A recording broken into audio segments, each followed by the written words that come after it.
انسان کو خود معلوم ہوتا ہے میں کتنے پانی میں ہوں، کہاں کھڑا ہوں، چاہے وہ لوگوں کی زبانیں بند کر دے گا، دلیل سے، برہان سے، ایکسپلینیشن سے، ریشنلائزیشن سے۔ آپ دلیل کے ساتھ نہیں، یوں نہیں ہے، یوں ہے، میرا یوں کیا تھا تو اس لیے کیا تھا، یوں نہیں کیا تھا، میری نیت نیک تھی، آپ نے لوگوں کی زبانیں تو بند کر دی۔ ایک تو یہ کہ اللہ کو دھوکہ نہیں دے سکتے، اللہ کو معلوم ہے کہ تم حقیقت میں کیا، اور تمہارا ضمیر بھی تمہیں بتا دیتا ہے تم جھوٹ بول رہے ہو۔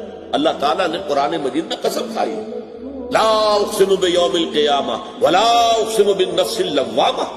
یہ جو اندر سے ملامت ہوتی ہے انسان کو، دیکھو تم غلط کر رہے ہو، تم ظلم کر رہے ہو، تمہیں نہیں کرنا چاہیے، لیکن انسان جو ہے وہ ڈٹائی کے ساتھ اپنے ضمیر کی آواز کو دبا کر غلط کام کرتا ہے۔ تو ہر انسان کی زندگی کی مکمل فلم، اور جو لفظ بھی ما یلفظ من قول الا لدیہ رقیب عتید، جو لفظ بھی زبان سے نکلا ہے وہ محفوظ ہے، ریکارڈڈ ہے۔